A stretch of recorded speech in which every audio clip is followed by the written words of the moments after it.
Well, thank you.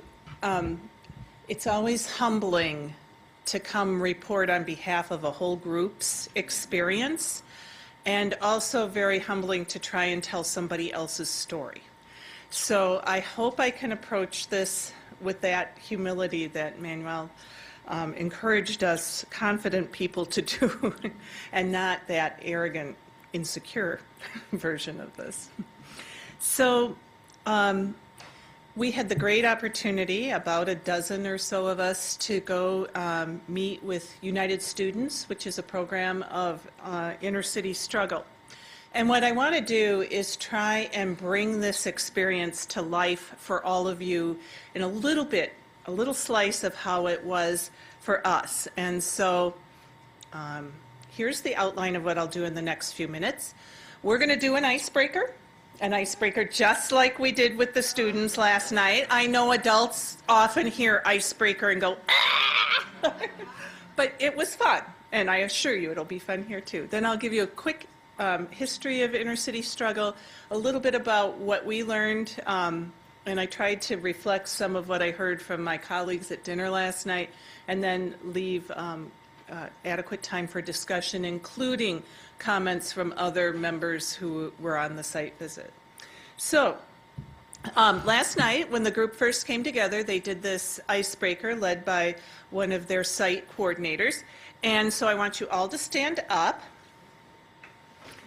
And what we're going to do is think about either or. So I'm going to describe a couple of choices for you, and I'll say if this describes you more, you can go to this side of the room, or if this describes you more, you can go to that side of the room. This will be a very good physical activity right after lunch as well.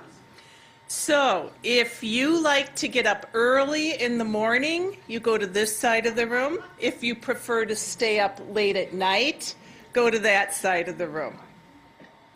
What if you don't like either one? You have to make a choice. I'm going to be as clear as no, there's none of this in the middle. Okay, I will tell you, you are a little bit more balanced on the early in the morning than the students were. So if you like Elvis, this side of the room. If you like the Beatles, that side of the room. Elvis, Beatles. Oh boy, our Elvis fans are losing it. Okay, Facebook, this side of the room. Twitter, this side of the room. Facebook, Twitter.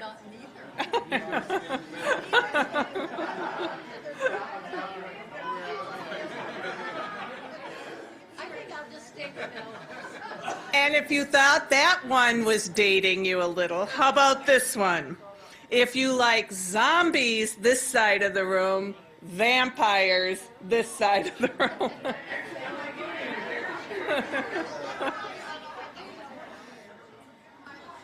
All right, you can all go back to your seats. Thank you for playing along. We did a bunch more, but it was a fun way to get people moving, interacting, and I think you heard from Kimberly and Joel's presentation that they start their meetings with icebreakers, so I thought we could be as wise as the youth. So the inner city struggle is celebrating their 20th anniversary. And they shared with us that it really began after incidents that many of us remember, after the beating of Rodney King, the riots that followed shortly thereafter in response to the acquittal of the police officers that were part of those beatings. And really, it began with mothers who organized in East LA around their great concern about the violence that was causing them to lose many, many of their sons. And so the moms organized and came together to address gang warfare in their community, to address, to form peace pacts between gangs. They had big sheets they'd bring out and have gang members sign those sheets and promise not to be violent across gang lines in the community. it was very interesting to think about this as a mother, because I had never thought about being called to be a community organizer as a mother. So my lessons learned will come throughout, but it was very moving to think about the very personal way that was affecting moms in that community, and I could relate to it in a very special way. In the early 2000s, they really they made great progress in terms of gang violence, and the shift became to focusing on educational justice. And they did a number of activities to work on improving the school system and the school facilities in East LA. I put this picture up. This is a page from their 20th anniversary booklet that I think everybody got, or, yep, Terry's emailed though, or it was posted on the website. It was Terry's got one over there.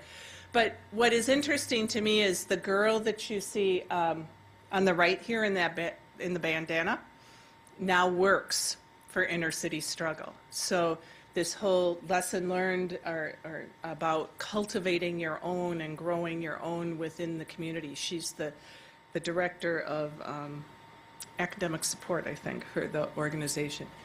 But that legacy that this group is creating within their community. So some of the things they focused on in terms of educational justice was getting culturally relevant curriculum into their schools. This was discussed earlier this morning, this whole piece about assuring that children in that school had adequate access to college preparatory courses, not making the assumption that children in East LA didn't want to go to college. Why would they want to go to college, and why should we prepare them? But really battling that stigma and the system that was reinforcing that. They talked about there really being a two-track system, kind of a non-college prep and a college prep system, and it had gotten to the point that the courses necessary to be admitted to the UC system were not even offered in their schools. So equal access to A through G college prep curriculum was a major victory that changed that. They also focused on new schools. They had, in 2004, they passed a referendum to build new schools in East LA for the first time in 80 years. I'm a former school board member. Most schools don't last 80 years. You know, that was astounding to me, that you would not have built a new school in a growing part of the nation in 80 years. So some great strides there in terms of building new schools and also reduction of class size in overcrowded schools, which of course we know has great implications for learning. More recently, they have now focused on restorative justice, which we've heard a lot about in other youth movements this morning, with a real focus on eliminating punitive discipline practices. They have passed a school climate bill of rights, and they are very thrilled that they've recently, the LA School District has added a restorative justice coordinator in their schools. So kind of getting at that theme we heard this morning about, you pass a policy, but without the resources to implement the policy, you may not have what you thought you would have. So they've had some really great success. They also talked a lot about, a number of the kids we met with talked about local control funding formulas and Prop 30. They did a lot of civic engagement and organizing around voter recruitment. And what's interesting is I don't remember that they ever told us that Prop 30 passed. They probably knew that was obvious, but for those of us not from California, we did not know that. And so I did look it up last night. So any of the rest of you on the site visit who were wondering, yes, it did pass. And that is major changes in school financing. And now opportunities for really thinking about the funding formula and how it will support and target services to schools with greater needs. So real equity issues there. So what we learned from the students. I don't know if you can see this quote from Cesar Chavez, but I'll read it for you. Real education should consist of drawing the goodness and the best out of our own students. What better books can there be than the book of humanity? And this is the building that the students meet in after school. They come from 4 or 5 different high schools. 5? 6. Okay, sorry. I could make a comment about my quantitative skills. I'm a qualitative person, obviously. 6 different schools, some bus, some walk, and some the staff go out and pick them up. So there's a real system in place to bring those students there. And there's similar types of inspirational posters throughout the place. So some of these lessons I felt affirmed that others were citing them this morning. You've heard a lot about this site visit already today. But one of the things they do is they always do an announcement, a communication and education session together at the beginning of their time. And one of the students led the session that we were part of yesterday. A young woman, Alejandra, who's a senior, and the session was on stereotypes. I have to tell you, first of all, her content was great. The way she engaged the group was magnificent. The group generally was very respectful of her. There were a few shushings because teenagers talk. But overall, and then I thought about poor Alejandra, who probably the day she said she would do this had no idea that there'd be a dozen people from the IOM roundtable on population health watching her give her presentation. But she rose to the challenge. So she did great interaction around giving various statements and asking people to stand, or if they or a member of their family had ever experienced. For example, stand if you or a member of your family has ever experienced being judged because of your appearance. Stand if you or a member of your family have ever been judged based on your appearance. Yeah, you may sit. And then she showed us how to sit. First, she was a little flustered about how to get people to sit down. And she was very much like the priest or the minister. Then she went through an exercise where she brought up different groups: Mexicans, Muslims, gay people, and had people shout out what their stereotypes were of those different populations. And then she worked with the group to think about, what do stereotypes cost us? And when we buy into them, or we laugh about them, or we perpetuate them ourselves, even about our own racial or ethnic group, what does that cost us in terms of what society thinks about us?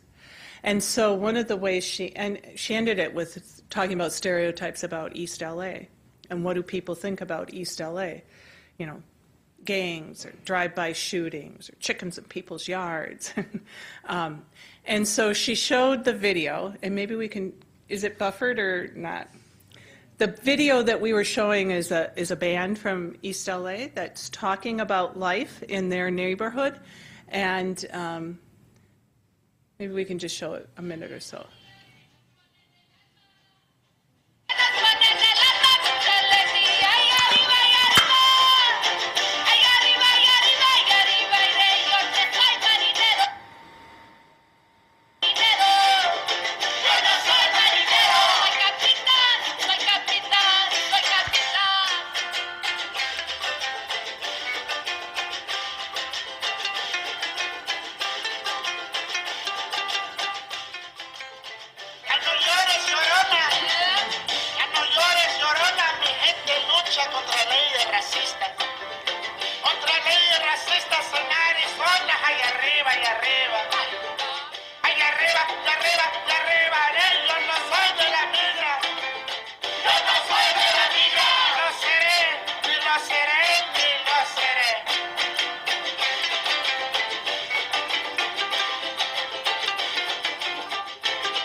So in the interest of time, we won't watch the whole video, but I think, you know, it was a really strong statement. What do you see? People coming together, community, family, having fun, singing, not drive-by shootings and violence and degradation. And, you know, so it was a very powerful session and really a privilege to be with Alejandra and her peers. And then we went into a session where we met with staff and students and talked, learned more about inner city struggle. And so here's a couple of takeaways that I had from the session. One that was mentioned this morning is that when we asked the students what was helpful to them, what drew them to the program, one of the things that they said is that the success of the program was both this opportunity to address issues that affected their community and this opportunity for self-improvement. So it was both the academic support they were getting, this opportunity to learn about colleges. They were taking the students on college visits. They were helping sign up for SATs, study for SATs, do college applications. So it was that combination of that personal work and mentoring along with the opportunity to be involved in community work. Leadership skill development. They talked very much like Joe did this morning about how many of them were very shy, how speaking up was very hard for them, how this had been a real opportunity to learn about public speaking. And they also talked about how they had learned about issues that were important to their community and what they could do about them and how they could help mentor their peers and share awareness with their peers and their family. Another lesson learned, I just caught a couple of places where language was interesting. One of the announcements was there's a television show that was looking for student consultants to tell them about what high school in East LA is really like. And they were going to have a sign-up sheet for it. And believe me, that sign-up sheet was golden. And the staff member said, and you'd be paid a stipend for this. And one of the students heard, you'd have to Skype for this. And so he raised his hand and he said, well, what if we don't have internet?